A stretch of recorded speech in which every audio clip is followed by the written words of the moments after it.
Hello and welcome back to the Cotswold Bees channel. Now today we're in the kitchen at Cotswold Bees HQ, and the reason for that is very simple. Very often we're asked on courses and otherwise, how can I actually extract my honey without the aid of an extractor? I don't want to go to all the expense of buying one. Maybe you've only got a small amount of honey and you don't want to borrow one from your club and go to all the trouble of setting it up and spinning the honey and then cleaning down afterwards. So you can do it in a very simple way. Here I've got a frame of honey that I've extracted from the hive, and what we're going to do is take the honey out of here in the simplest way possible. Now of course normally we'd advise you just eat it as comb honey, and trust me, there's nothing more delicious. And I have actually got here a spoon and I've just got to test the quality and just take a bit of honey out of there and test the quality. And that is pretty amazing as honey straight out the comb. But if you don't want to do that, there is another way. All you need to do is get yourself a bucket. Here's a £30 honey bucket, and this will set you back the princely sum of about £5. And then all you need to do, and I've done quite a lot earlier, pop your frame on there, take a spoon, and if you want to come in here, Carol, and just show this.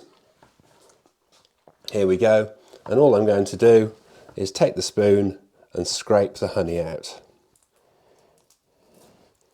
And I'm doing it as sort of a bit of a strange way just so you can see it on the camera, but you can see all the honey being scraped out down to the centerpiece of foundation.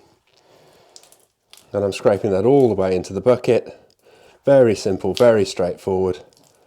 And you can see all that beautiful honey coming straight out and into there, together with the wax.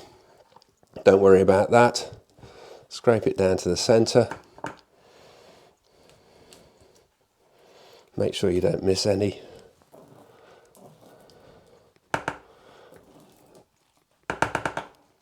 And that's all there. So that's one side into the bucket. Whoops, bit on the floor there. I'm going to get into terrible trouble for that. And then I'm just going to do the other side. Same thing again. Scrape it all out, down to the foundation, into my bucket.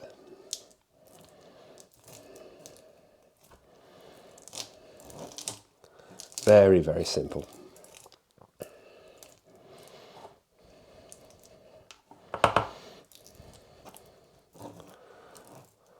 Just looks too good.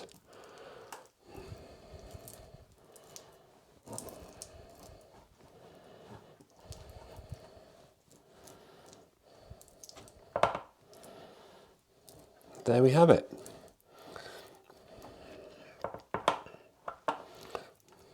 Now I've scraped it all out, and actually so long as I put this back on the same hive that I took it from, pretty much all the foundation's left there, and I can give that back to the bees and they can actually redo it, draw out their cells again and refill it. Just missed a bit on the bottom there, so not going to leave that behind. The nice thing is, if you have missed a bit, bees can have it back. So there we go. There's our frame done. I can pop my lid on my bucket. And then all I've got to do now, once I've done a whole super's worth, is put that bucket somewhere warm. Now, we've got a warming cabinet, a proper warming cabinet. If you haven't got one of those, don't worry. You can put it in an airing cupboard, put it somewhere warm by a radiator. What you want to try and do is get the honey to a temperature somewhere between 35 and 40 degrees C. Once you've got it to that level, we can then think about taking it out of the bucket and straining it and then putting it into jars. And that's going to be the next video.